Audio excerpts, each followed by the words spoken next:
हाजीपुर और जमुई लोकसभा सीट को लेकर सांसद चिराग पासवान ने बड़ा दावा किया है। जमुई में मीडिया के सवालों का जवाब देते हुए उन्होंने दोनों सीटों के लिए फुल प्लान बनाया। मीडिया के इस सवाल पर कि आपके प्रदेश अध्यक्ष ने समस्तीपुर दौरे के दौरान एक बयान में ये कहा कि हाजीपुर सीट लोजपा रामविलास की है, उम्मीदवार चिराग पासवान होंगे, ऐसे में जमुई की जनता को आप कैसे दिलासा दिलाएंगे। इस पर चिराग पासवान ने कहा कि समय बताएगा, जमुई की जनता को मैं निराश नहीं कर सकता हूं। चिराग पासवान ने कहा कि आने वाली स्थिति में क्या चीज सामने आती है, मैं भविष्यवक्ता नहीं हूं, मैं अभी उन बातों को तय नहीं कर सकता। यकीनन एक स्थिति ऐसी जरूर बनती है जहां पर हाजीपुर भी लोक जनशक्ति पार्टी रामविलास ही लड़ेगी और जमुई भी लोक जनशक्ति पार्टी रामविलास ही लड़ेगी। चिराग ने कहा कि प्रस्तावित है कि हाजीपुर अगर हमारी मां जाती है तो हमारे लिए राह आसान होगी और हम जमुई से ही चुनाव लड़ना चाहते हैं। भाई ये समय बताएगा, अभी जमुई की जनता को मैं निराश नहीं कर सकता हूं, इस बात को मैंने हमेशा कहा है।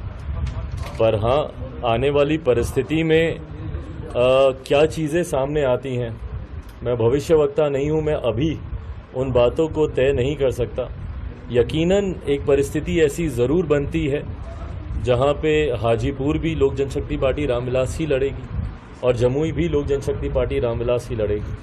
हम प्रयासरत हैं कि अगर हमारी मां जाती तो हमारे लिए राह आसान होती और हम जमुई से ही हम कंटिन्यू करना चाहते हैं। इसके आगे चिराग ने कहा कि अगर कोई ऐसी स्थिति बनती है कि हमारी मां वहां नहीं जाती या वो चुनाव लड़ने के लिए तैयार नहीं होती है, तो ऐसे में लोक जनशक्ति पार्टी रामविलास का संसदीय बोर्ड अंतिम फैसला जो लेगा वह हमको स्वीकार करना होगा। पर अगर कोई ऐसी परिस्थिति जहां पे हमारी मां वहां पे नहीं जाती हैं या वो चुनाव लड़ने के लिए तैयार नहीं होती हैं, तो ऐसे में लोक जनशक्ति पार्टी रामविलास का संसदीय बोर्ड अंतिम जो फैसला लेगा वो हमको स्वीकार करना होगा। पर परिस्थिति कोई भी हो, जमुई से जो मेरा रिश्ता पिछले 9 सालों में रहा है वो रिश्ता वैसे ही बरकरार रहेगा। आने वाले दिनों में हम चुनाव लड़ें या हमारे पार्टी से कोई और यहाँ से चुनाव लड़े, हम जिस भूमिका में थे, जैसा हमने कहा कि एक बेटा बनकर आए थे, युवा व्यवस्था में आए थे, बुजुर्ग बनकर ही जाएंगे, वो वैसा ही रहेगा।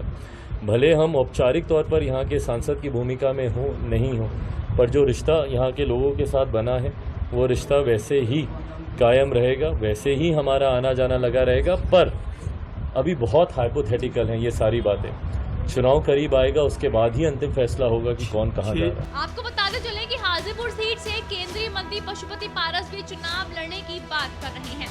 ऐसे में एनडीए में घमासान होना तो तय बात है। वहीं चिराग पासवान हर हाल में हाजीपुर सीट को अपने पास रखना चाहते हैं। हाजीपुर सीट को लेकर अक्सर चिराग पासवान के चाचा पशुपति पारस बयान देते रहते हैं, यहाँ तक कह चुके हैं कि दल नहीं दिल टूटे हैं। ऐसे में अगर दोनों की ओर से इस सीट पर लड़ाई 2024 में लड़ी गई तो मुकाबला तो देखने वाला होगा।